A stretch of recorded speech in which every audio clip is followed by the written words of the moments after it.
and we can start with the first ever Esports Research Colloquium that I will be hosting. And just to get you an overview of the idea of this colloquium, it is to provide a forum for knowledge exchange, for networking, and for discussing research ideas. Therefore, I want to host this colloquium on a regular basis, once a month, and the next meeting will take place on the 19th of May with Mark Campbell. And information will be shared on LinkedIn and on my Twitter account. Depending on the speakers, we will have presentations lasting between 30 and 60 minutes, followed by discussions. And within these discussions, everyone, also today, is invited to share his ideas, ask his questions, so everyone has enough time to be included in an exchange. Given that, this colloquium is for researchers, and for interested people, and I have created a Padlet to share your ideas. So if there's any speaker or any topic that you want to hear about in the following colloquium, please use the following tablet during this colloquium or afterwards to state your ideas, so that this colloquium is suited for everyone and is interesting to everyone. That being said, I'm really happy to welcome Oliver Henriks and Heini Hermann Hansen to this colloquium, and I'm looking forward to your presentation. The stage is yours. Thank you. Just get the slides working here. Yep. That was brilliant. Yes. So Heini and I will today be talking about tilt. And what we're going to be doing in order to discuss tilt is we're going to start at the beginning of our master's thesis process. And then we're going to move into what are we actively currently doing today to research tilt. And we're going to finish off with what we hope to achieve and where we hope to be going, moving into in the future. Before we get into that, we'll just introduce ourselves. My name is Oliver Henriks. I'm 26 years old. I have a master's degree in psychology. I got into sports psychology when I was working as a football coach in Qatar, where I put a lot of this emphasis on one-to-one coaching and during training sessions. I found that this was really helpful for the kids that I was coaching through all ages. I worked with 2-year-olds and up to 18-year-olds. So this one-to-one coaching was beneficial for everyone that I presented it to, and I enjoyed it quite a lot. And recently, I've been trying to move this passion into esports because this has been a major hobby of mine for many years. I got into the esports scene and esports world when I lived in Korea, which I did from when I was 4 years old till I was 7. So it's been quite a few years that I've been within the world of esports and being interested in what it has to offer. So that's a short introduction on me. Yeah. As mentioned earlier, I'm Heini Hermann Hansen. I'm 29 years old. I also have a master's degree in psychology. My interest in performance and mental health in esports was initially brought on by several years of coaching in League of Legends, primarily with a focus on developing the social aspects and the mentality of players in the Danish amateur scene. My observations and experiences through this work initially ignited this interest in tilt and this general concern about what is actually happening and how I could possibly deal with it, which led to the actual thesis that we ended up creating.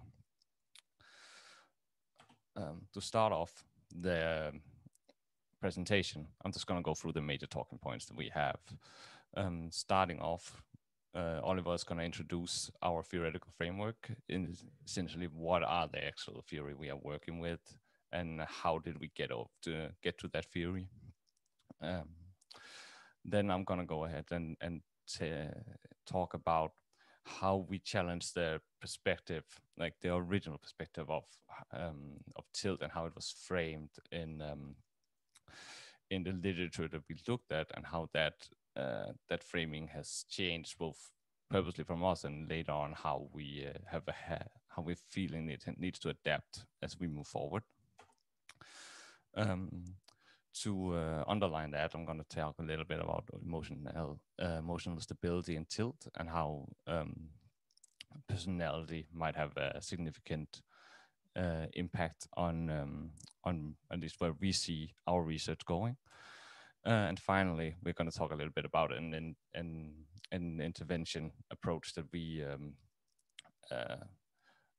that we have been focusing on, and what we are thinking as the ideas and concept that could actually be researched further to try and understand and treat tilt. But as said, first Oliver will present the theoretical framework. All right. So before I get into like describing our theoretical framework, I'm just going to present like how we got around to working towards this theoretical framework in and of itself. What we did was we looked for academic literature on tilt, and we found that there was just about none, which was Heini and I thought that was pretty interesting and a little bit scary, given the magnitude of the issue that tilt seemed to present in our understanding. When we then looked a little bit deeper, we found that there was some some tilt literature within poker, and given that, we decided to look at tilt as a phenomenon within poker. When we were then looking through it, we decided to do a literature review of the quantitative literature.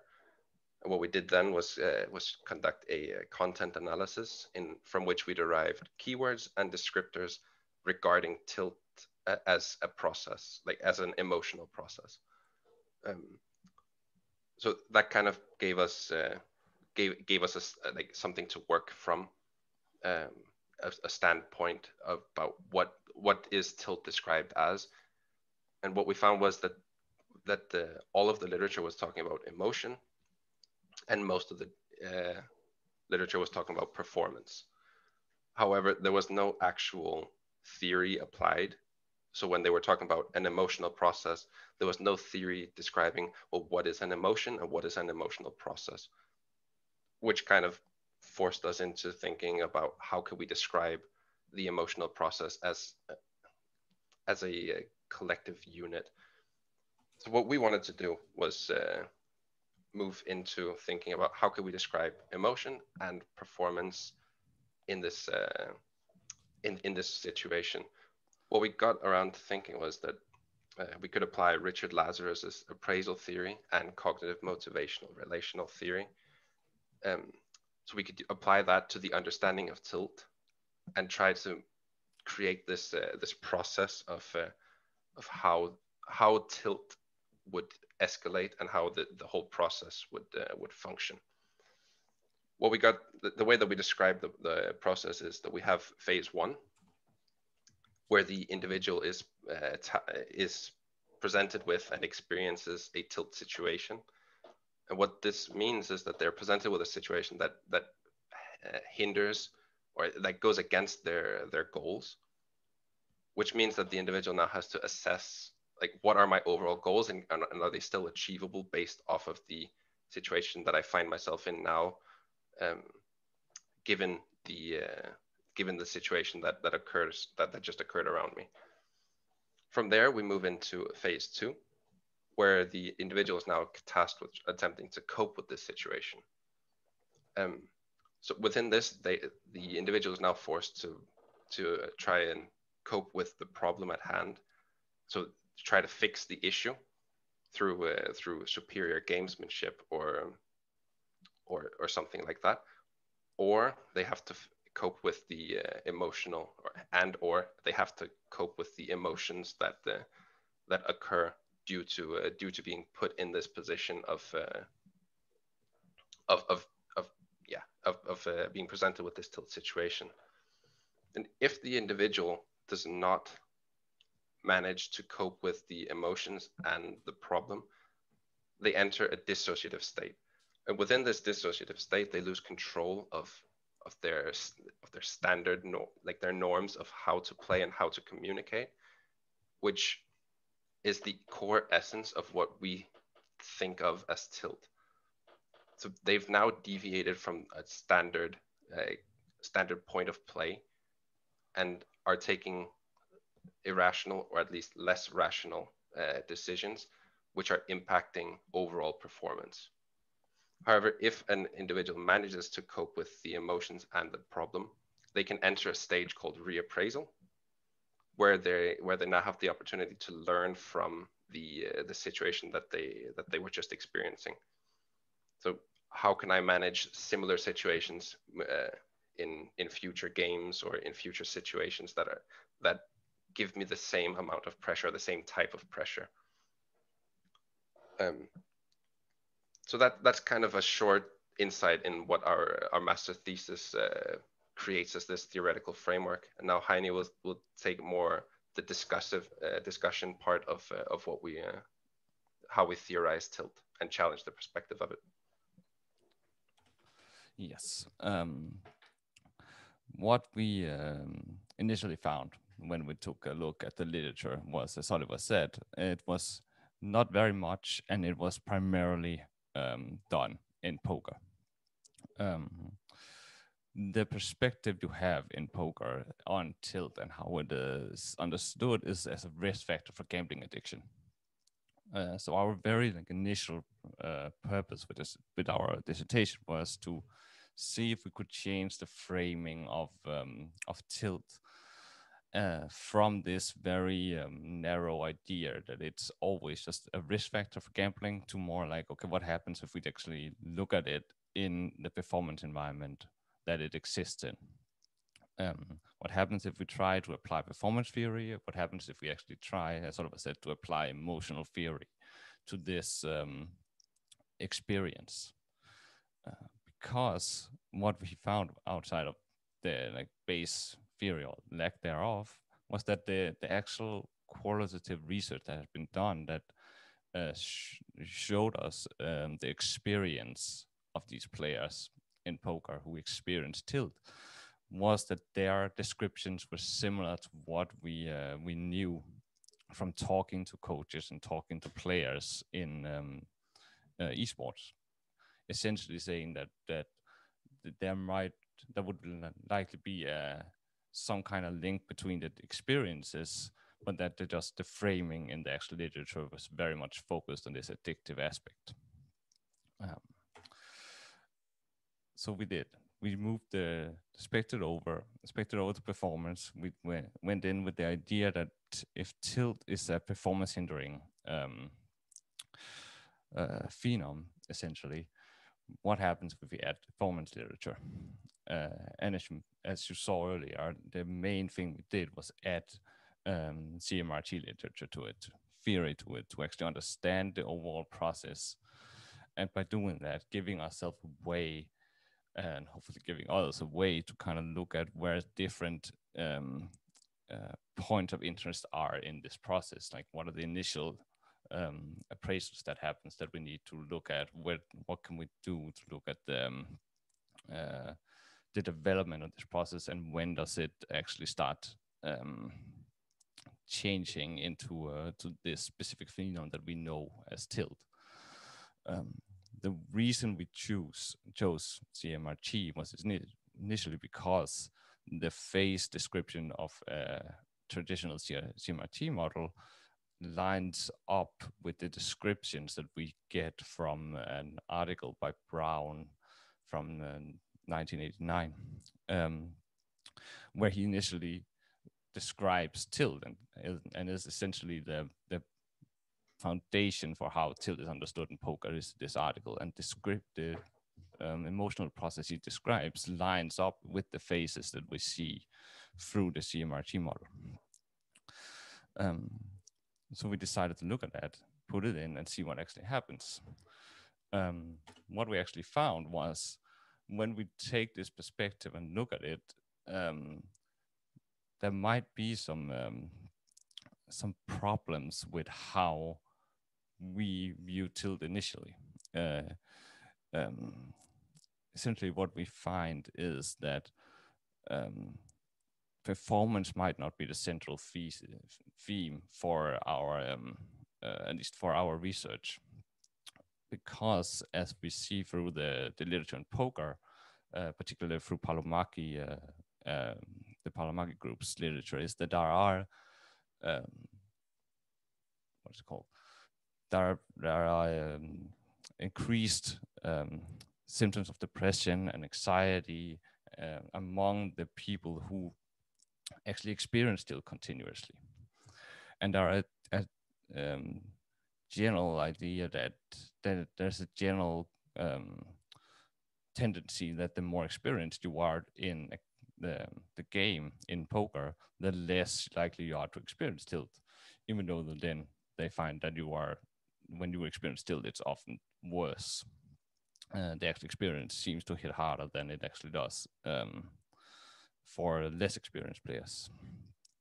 But this idea, it has initially challenged how we actually perceive tilt in our own dissertation, and made us think about how this might be a much broader issue than we initially thought.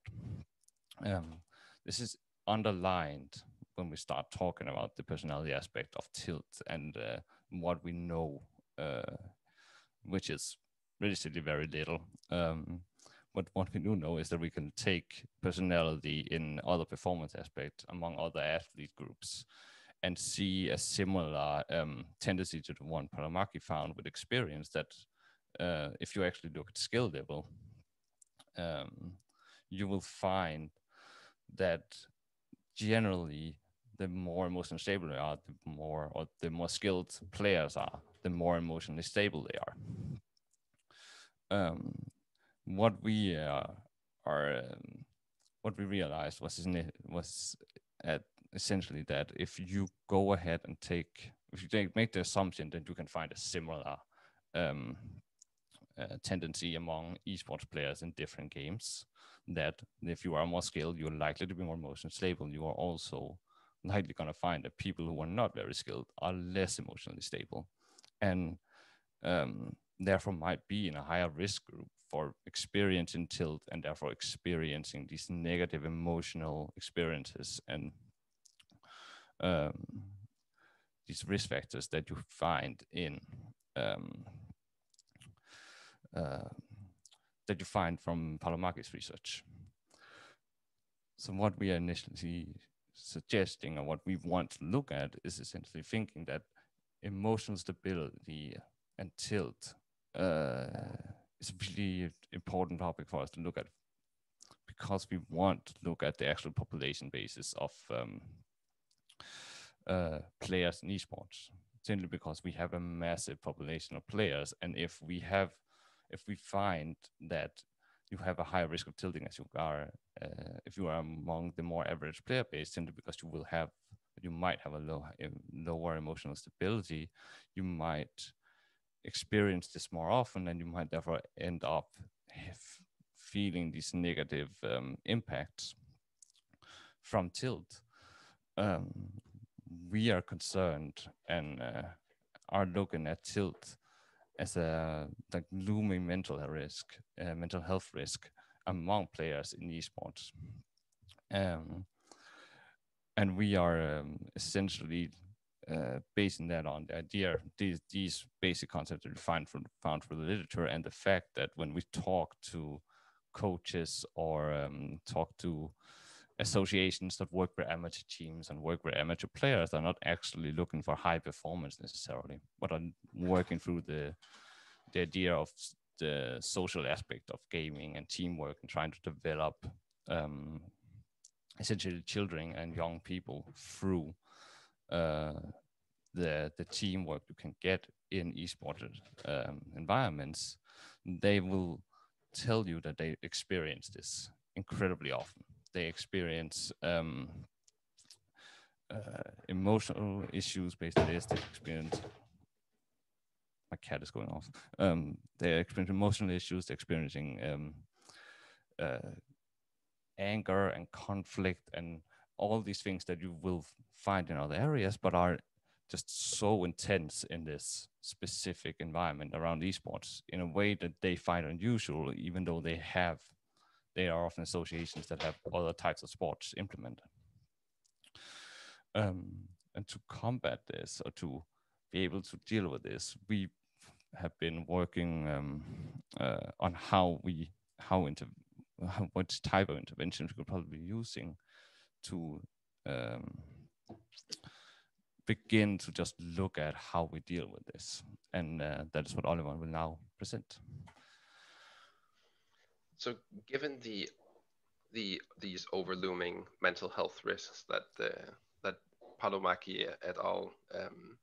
Seem to be connecting Tilt to, we decided we kind of, as psychologists, we need to be able to help people with these problems. So we decided that we needed to suggest some form of intervention. And what we got around to thinking was that we need to help players think about their thinking and about how they are experiencing these situations.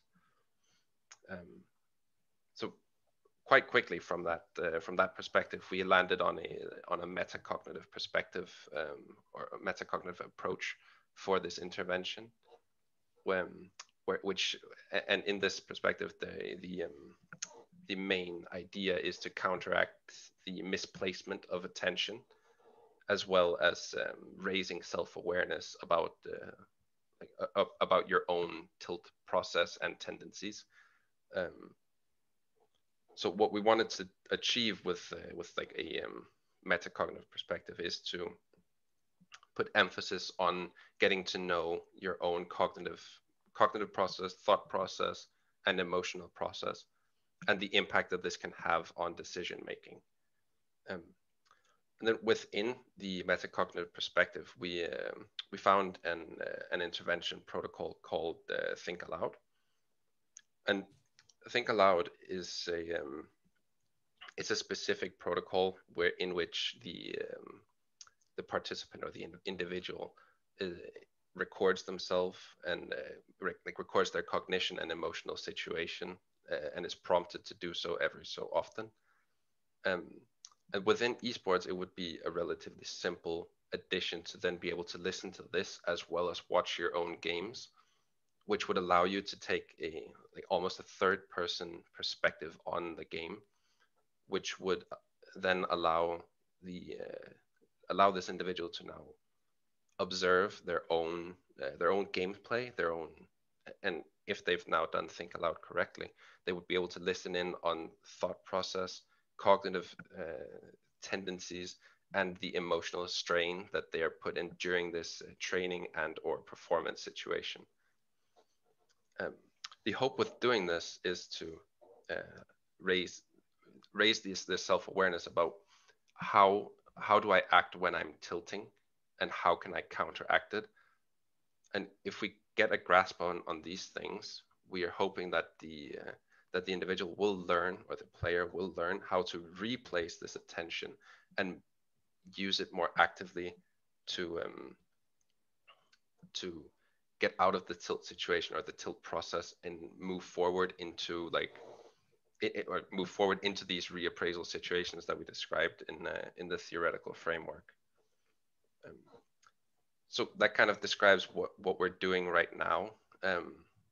So what we want to ask ourselves is, what can we actually do to then further this understanding of tilt in order to further counteract the mental health and performance implications that that tilt brings with it. The first and very important step that we would need to do is to validate that this emotional process that we describe within tilt and we find within tilt poker literature is the same, or at least a similar emotional process that is described within esports. Assuming that this is the and if we assume that this is the case, then we would be able to apply our theoretical framework into into the esports scene, and thereby help learn how to intervene against the tilt implications. What we're also working on currently is we're looking to, or we're writing an article about tilt and coping, and how these things interact with each other, and what aspects of coping are prevalent within a tilt process. Beyond that, we're working with a professor here in Denmark to create this more boiled down definition of tilt that could create a common ground for future research on tilt. On top of that, we're also looking to we're trying to see if Think Aloud is implementable within the esports scene, in order to try and find out how can we actually use it to help esports practitioners to counteract these implications. What we're hoping with all of this is to somehow, or at some point, get to write a PhD where we can research tilt more thoroughly and more deeply, so that we can actually get to the bottom of how could we help players that experience tilt. Because within the tilt poker literature, we found that pretty much all of the articles describe how at some point every poker player will experience tilt, regardless of their level, regardless of how they intend to play the game. And if this is the same issue within esports, we're now looking at, I mean, billions of people. I don't know the exact number that are at risk of experiencing tilt and don't know how to counteract the implications. So that wraps up the presentation. And now Heini will just give you some take-home points that we hope that you take with you from our presentation itself. Yes. To start off, we would like the main take-home point we want to take is initially what we want to bring, what we would like people to take away from this. The main thing for us is that a general need or general curiosity regarding what is tilt and how can we perceive tilt, and what the differences of different perception of tilt are actually out there currently. Hopefully a more nuanced understanding of what of the process, the emotional process that leads to tilt, and how we can try and begin to understand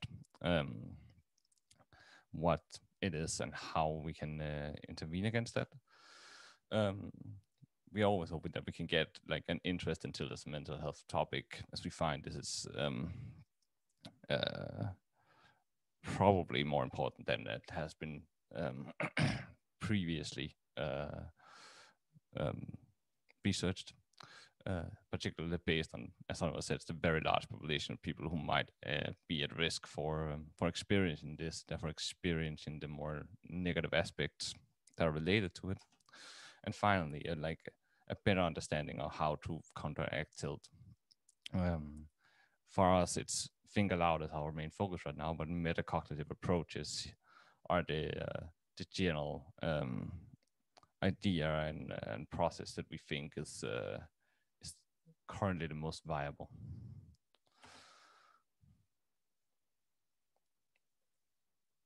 Oliver is muted. This is there we go. There we go. Can't hear me if I don't unmute myself here. Right, guys, that culminates the presentation. Our master's thesis is available on the link you see in front of you. If you have any questions you would like to ask us directly at some other point, feel free to contact us either on email, on Twitter, or on LinkedIn. All of which you can see in front of you. We'd love to hear other people's perspectives and interesting ideas on Tilt to further the research moving forward. Thanks for the attention. Thanks a lot, Heini and Oliver, for your presentation and taking us on the journey of your research project. Best of luck for further projects and maybe funding applications. I have some questions, but there was also a question in the chat that I want to acknowledge. So Nick Anschel was writing, great presentation. Chaps, many thanks for this. A quick question with regards to Tilt. Do you feel extrinsic factors such as diet and nutrition can take a pivotal role in the reduction of stress and anxiety related to this? Yeah, like it's essentially, yeah. Like based on the idea that Tilt is essentially a process that stems from some kind of stress or some kind of initial unexpected outcome from usually your games or your behavior, your teammates' behavior. The fact that you can have not slept enough or not eaten enough or be under the influence of any kind of drug or alcohol would all have the more have the like almost a usual effect that you're not going to have the same capacity to cope with these situations. So having a balanced nutrition, having a proper sleep schedule, having your life or your general routine set up so you are in the best possible state to handle any kind of challenges would likely make it easier, just because you're increasing your capacity to actually cope with whatever situation you meet. Yeah, and I think it's a quick addition to that is that I think if we raise overall state of being, like improve state of being through the physical aspects of it, the emotional stability will also rise and thereby minimize risk of tilt.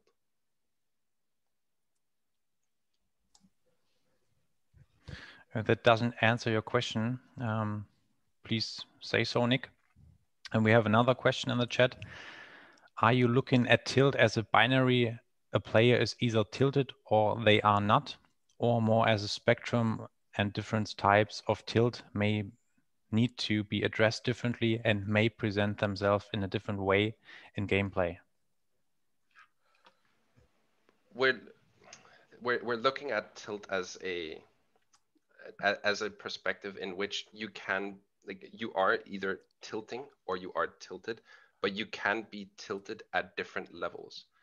So to kind of answer the question, like, no, it's not a binary thing, but we describe the outcome of the tilt process as tilt, or reappraisal. But looking at like how a player can be tilted, like it can be affected at different stages and at different intensities. So a player can be slightly tilted and be making more irrational decisions than their standard gameplay would otherwise create. But you can also be even more tilted and just either like try to lose the game on purpose rather than trying to figure out how to win a game.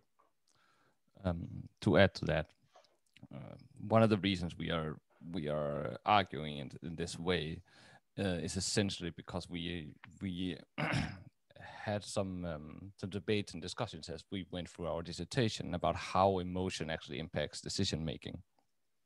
And one of the major points we came up with was that for example, if you get into a frustrated, if you get some kind of situation, a tilt situation that would lead to frustration and you have to handle that, you could effectively handle that by being angry and using that as motivation to actually handle the situation, in which case you would not be tilted, but you would be emotionally impacted by it in a way that you could. If you just notice someone is angry while playing a game, you'd be perceived as tilted without actually having the negative impact in game.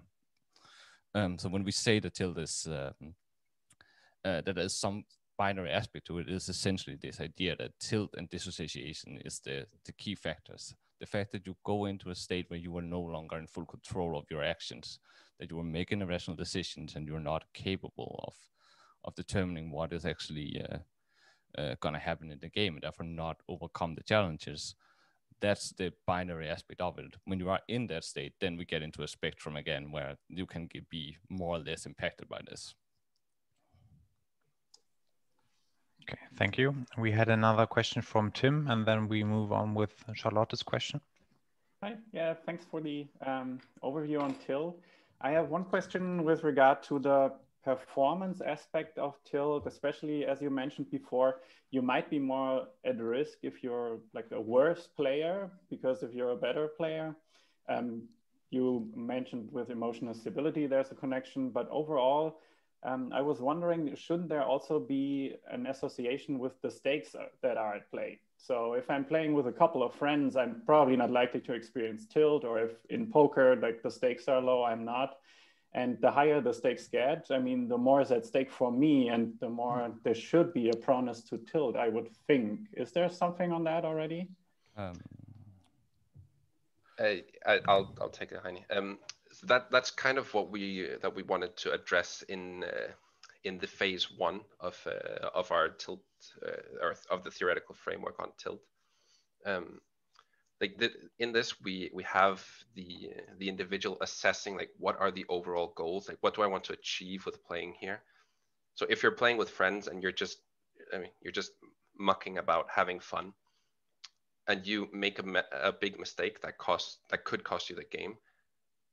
If your friends are laughing and saying, I mean, oh my God, you're throwing the game, like, but doing it in a fun way, the risk of tilt would be lower than if you are, let's say, playing a world championship and you get picked off, and now you're actually just costing your team a chance of winning the world championship. So there are scenarios, there are tilt situations that have increased risk of tilt. I think one of the hidden aspects of that is that there is a tendency. I think there's a tendency that we certainly haven't been able to look at. There aren't very much research on this aspect, but there might be an argument to hypothesis around loss aversion in ranked games, and why people who are players who are not particularly good at a game, are average or slightly above average players, might still have these significant emotional responses to a loss, essentially because they just are afraid of losing or afraid of whatever part of their almost identity that they build up around being good at the game to the extent that they are, and that might impact these emotional processes more than what you would initially expect from just looking at what rank play is from a more rational standpoint. Okay, then we will move on with a question from Charlotte. I will post it again.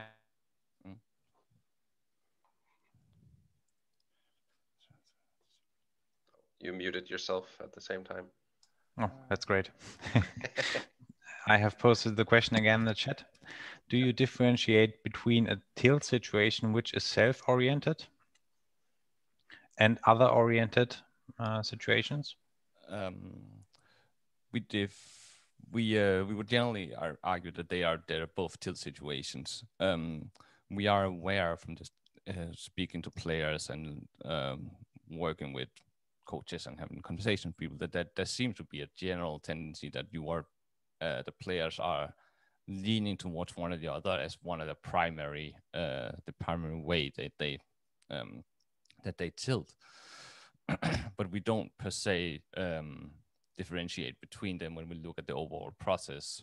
For us, the initial tilt situation is a large variety of ways you can impact that. As mentioned earlier, it can also be that you're sleepy, hungry, whatever, that can have initial impact on these situations and how they are dealt with. But the actual process seems to be similar regardless of what initially instigated the emotions. Okay, I think Craig had a question.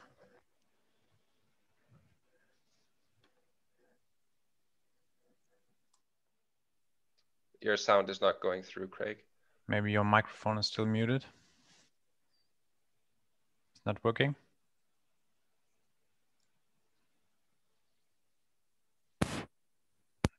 Yeah.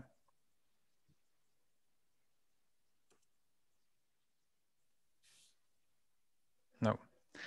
You can type your question in the chat, Greg, and I will read it out loud. So we move on with Ithma, and then we get back to your question, Greg. Hey guys, thanks for the presentation. You can hear me, right? Yeah. Yep. Yeah, thank you. Very interesting topic, definitely. I have one question and one comment. So my question is related to what parallels or relationship do you guys see from the current understanding of tilt and the knowledge that we have coming from traditional sports or performance in general? So where do these concepts can relate to what we already know? One of the primary ways we have related it to traditional sports is through choking and theory around choking. That is probably one of the major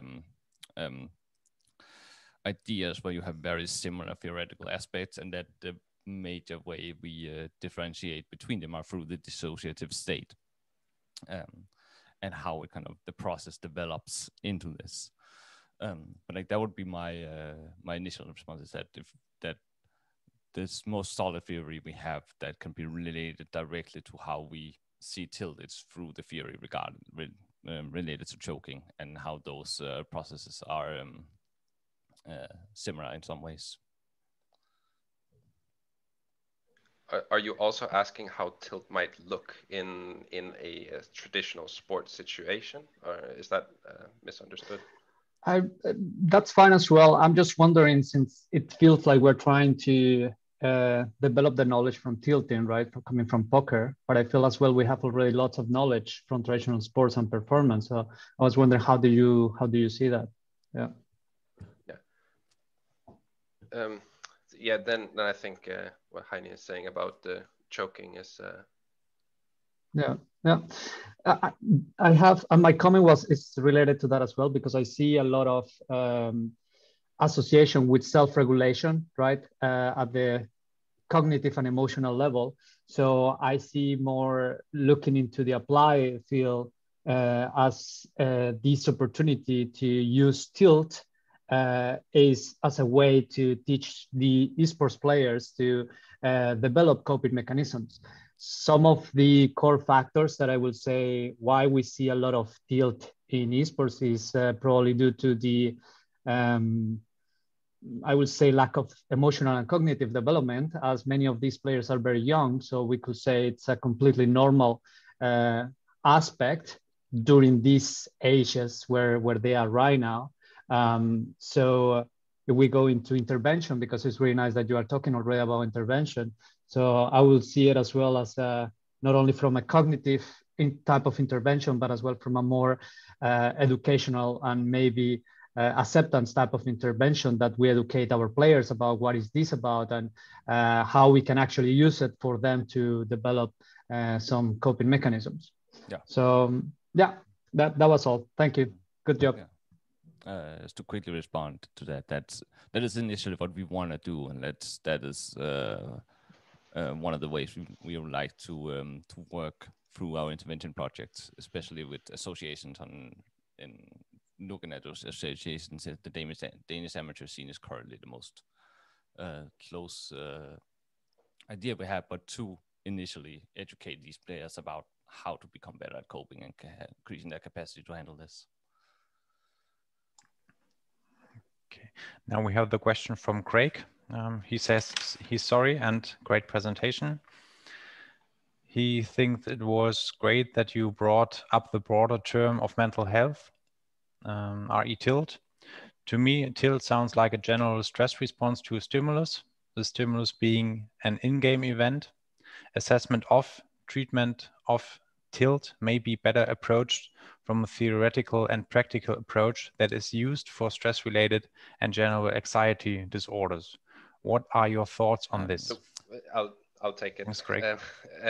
So we basically the way that we differentiate tilt from a more general emotional reaction process it is through this dissociative state. So this dissociation where a player will lose control and I was about to say deliberately, but that's not. But we'll start to take these irrational choices. That's how we would differentiate tilt in and of itself from these more traditional stress-related approaches. So that's one place where we would attempt to differentiate. Sound like Heini, you had something to add? Yeah, like because as I understand your question, it's also much about how we approach the idea and the concepts. And we are initially using what is a stress-based theoretical framework, because the appraisal theory and Lazarus's entire coping ideals are based on handling stress and handling these type of stimuli. So it's a thing we are interested in how we can further either differentiate it or realistically learn that it's very similar. And it's definitely part of our ideas that it can be stress related and that it might be essentially a stress response that does have a very specific outcome.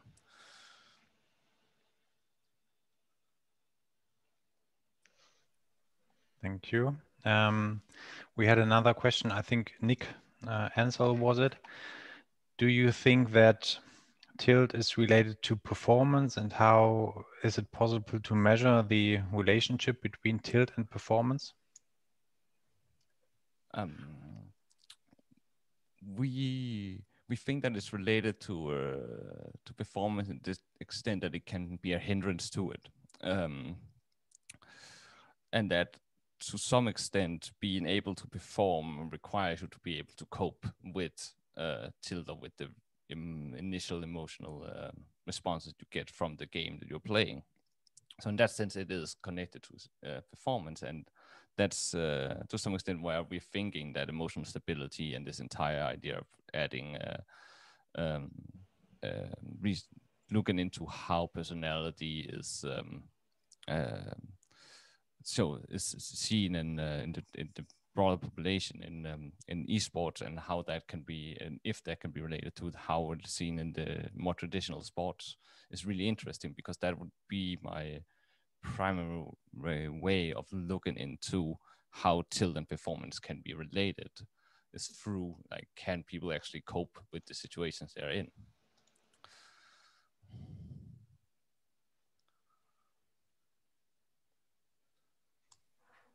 Thank you. I think it's also based on attention. When you are focused on tilting, let's say so, then you can't focus on performance and are included in other thoughts and steps. We have another question from Phil. He has studied mental toughness, and he thinks it's, I hope this question was for me, for everyone. Can you unmute your microphone and state your question? Phil, please. Yeah, I was just saying that it's a great presentation, great area. I just think it's very important, like other concepts, new concepts like mental toughness. It's just really important to, as best as you can, as Dylan and I fully appreciate this is difficult, concepts like mental toughness. It's very important to define them before you try and examine relationships with other concepts and before you try and examine interventions. Because one thing that's come out of the mental toughness literature is that we're kind of doing a lot with regards to examining relationships and applied interventions, but actually, do we truly understand what mental toughness is? So you kind of need to, you're doing a great job of that by trying to go through the processes that you're going through. It's just if you miss that first step of trying to define the concept, then you can get yourself into muddy water thereafter. So for me, it's just very, very important that we and you guys are really comfortable with the definition of tilt, so that any conclusions that you draw from your data you have confidence in them. So I think that's really important. Yeah. That is also why we're working with a Danish professor here to try and get this core understanding, this common ground understanding of what tilt is, so that the future research can have this confidence to back it up. Okay, Dylan, and then I will ask a question. Hey everyone, Phil's kind of shot my question to bits. Thanks, Phil. The great presentation, you two. I think this is a really important conversation that we're having, and I guess I just wanted to say a few comments that I've had, and I know we've spoken outside of this before, and then ask a question at the end. I think when we're defining, or when you're attempting to define tilt, I think you've used the CMR theory of stress and coping. And to say that something like a tilt situation exists, that theory lends itself more to seeing anything that causes stress as being a stressor. And then the outcomes of that could be something like tilt. That's just my opinion and my interpretation of the CMR model. And then Isma's comment around, well, how is this different from, personality models or psychological skill models that we have in traditional sport, like emotional regulation, Zimmerman's 2000 self-regulation model? I think it'd be very interesting to tie where tilt might fit into this. And I want to be, what I mean by that, and to be specific, is we've talked about tilt as a psychological state or a state of emotional dysregulation. But then we've also talked about, say, griefing behaviors, like, well, now that I'm tilted, I might decide to throw the game. And so I think we've got to be very careful in differentiating between, is tilt something that happens psychologically, or does it manifest in behaviors, or is it a mix of both? And that's not a criticism of the work you've presented this afternoon, because you've said, you've outlined all these questions. And so the question I wanted to ask was, if you did get into the PhD programs, which you both mentioned that you want to do, how would you go about defining tilt? I think it'd be really interesting to get some of the minds on the chat tonight to comment on, if I put you on the spot, I'm sorry, but to comment on how you might go about creating this definition of tilt should you get to further research in this area. Thanks. So basically, what I understand you're asking is how we would structure a PhD program, a three-year program. Is that correct? Or even more blue sky, just in a perfect world, how would you go about trying to define tilt? Let me just quickly find mine, because we have because we did go through the process of trying to create a structured plan for a PhD. And so what we like I said during the presentation, what we would start off with doing is trying to observe, like, is this like, can we apply our theoretical framework to esports? And we would do that by observing the emotional process within esports and trying to apply, like, this understanding of tilt we now have to try and understand what is going on, like, what is this emotional process and how is it interfering and interacting, and which implications might it have on the players that are being affected by it. Beyond that, there are different perspectives that we've been thinking to look at, like, is personality a perspective that is interfering with tilt? Is, like, so we have several directions that we could take. Our biggest concern is this, or at the moment, what we're focusing on is this mental health aspect, and which implications tilt has on the mental health aspects of esports practitioners. So yeah, that's kind of where we're at with, like, how we're defining tilt. Do you have anything to add, Heini? Yeah, like we are, as Oliver said, like the main thing would be observation. We have various ways we can imagine doing that, depending on what is actually practical for us. But understanding the emotional process and whether or not our framework can actually be applied is the absolute main thing for trying to understand, let's say, this actual thing, the actual phenom itself. On top of that, we will also be incredibly interested in looking at the personality aspect of it, to simply apply a more general knowledge onto the player base we're actually interested in, and whether or not there is these differentiations that can be used to try and understand how this emotional process develops and what is related to it. And I think those are the main aspects that we would be looking at to try and actually validate this idea and understand this phenom in a way that we can describe it in more detail. Fantastic answer. I can't wait to watch your journey. Best of luck. Thank you.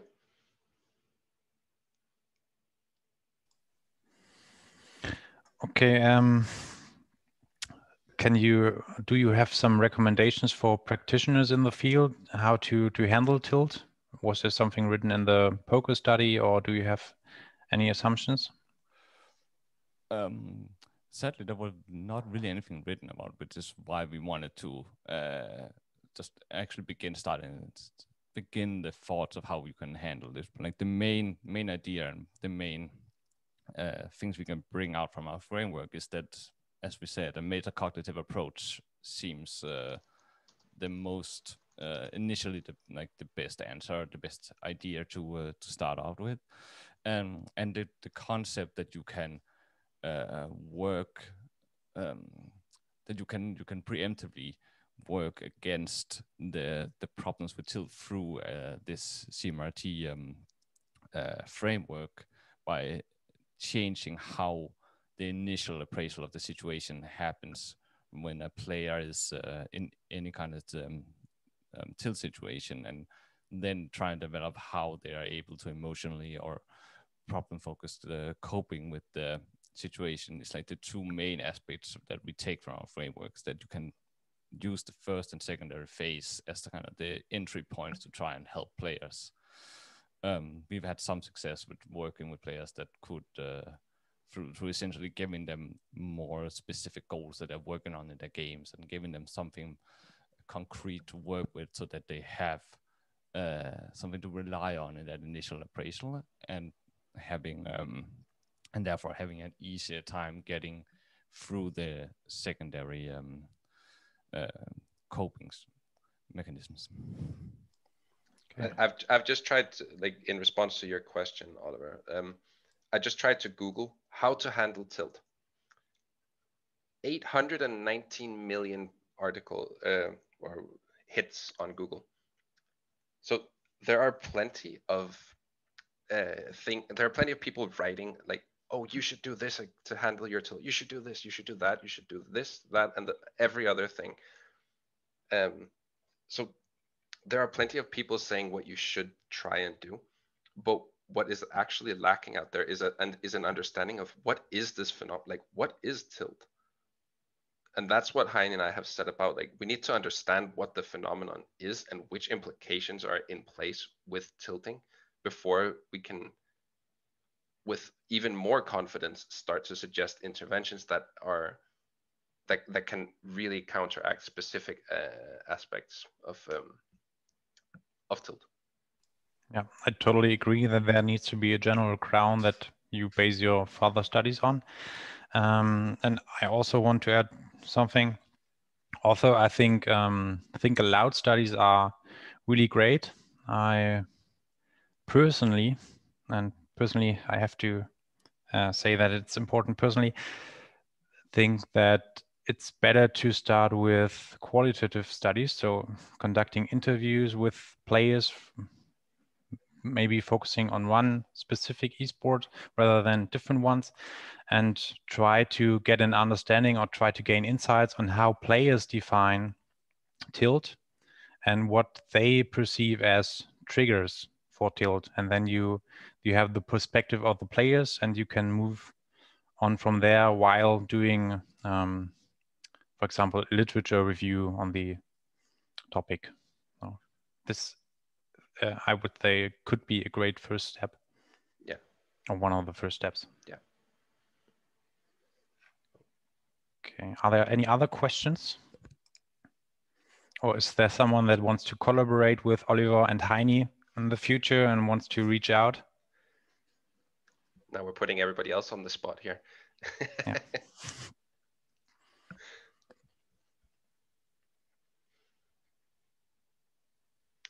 But yeah, like we said in the presentation, if anybody has any questions or anything that they like to talk about moving forward, doesn't have to be right now. You can contact us on LinkedIn, on email, or on Twitter. Hi. We have. Is this picking up? Check. Yes. Yeah. Yeah. So with Till creating a disassociative state, could this, in some instances, cause better performance? If the player is anxious by their personality, they get a little bit angry in game, they stop talking to their teammates, but they're entry fragging, getting 3 pips. How could this affect like your areas of study? Because then Tilt is, in that instance, there's a positive outcome from it. Like, I don't know how to word this as a question, but there could be instances where this disassociative state is beneficial. So it can be beneficial to a team's outcome. Is like if pragmatically, I'm thinking if a CS:GO or Valorant match, a person gets angry and they just put their team on their back. They go, fine, I'm going to go do everything. They stop talking, they don't communicate, but they click heads because they've got this essentially like anger, this disassociation. They're not playing like themselves. They're just getting stuff done because that's how they've kind of, or what this Tilt state has created them to be. Yeah. And that would be a problem-focused coping mechanism. Kind of taking all of your attention on, well, how should I be playing with the team? My team is doing this, my team is doing that. And then taking all of that focus on all of that attention and putting onto, well, I need to do this because if I want to win, I need to do this. So you're actually coping with the problem by taking responsibility. Does that kind of answer what you're getting at? A bit, but in the same state, they could be completely disassociative. They're not even thinking about this. It's not a cognitive coping mechanism. It's completely subconscious. They're just going hard because they're angry, effectively. Yeah, you're essentially saying that you're motivated. Like it's essentially motivation based on anger that initializes some state of flow. So you're just in the moment and out of where you would normally is. I don't think we have actually ever really thought about dissociation in that specific area, because we think of those as disassociation as a defensive mechanism generally that just puts you away from the situation you are in. But as we mentioned in this presentation, we have this one of the reasons we initially brought on this association and the importance of this aspect was to get around this idea that anger and motivation isn't necessarily negative, and emotional states don't always hinder performance if, as you say, you enter the state of flow. I think that might also be a current limitation in our understanding of how we differentiate these things. Like that's a super interesting question, but I don't think we don't have a specific answer right now, because I think it might be theoretical in as much as it is a practical situation. Well, thank you. No, I've been thinking of that for 10 minutes and just couldn't word it. So thanks. That's really helpful.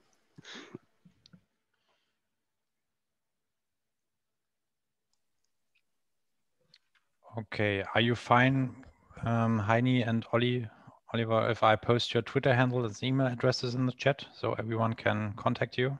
Yeah. Okay.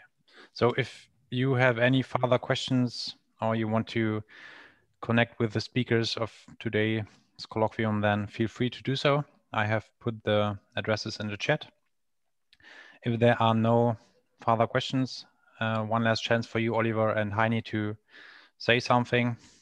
Otherwise, I just read the chat comment by Florencia,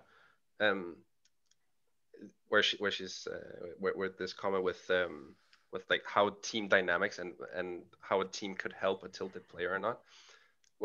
What happened with we talked with some amateur esports players at the very beginning of our master's thesis, and what we actually, some of the things we found was that there's no language, there's no way to speak about tilt in a way that is beneficial for a tilted player, which it can be disastrous. So if as a coach you want to help a player that is tilted, you don't have a way to approach that discussion other than saying it seems like you're tilted, and if that player is not in a state of mind where they can accept it, or they see it as tilt rather than, well, my team or my mistake or whatever is throwing the games, they might not be ready to have that kind of harsh comment thrown at them. So we would also need to look at developing a way to communicate and how this communication might impact team dynamics. So I think that's a really important and interesting perspective to look at as well.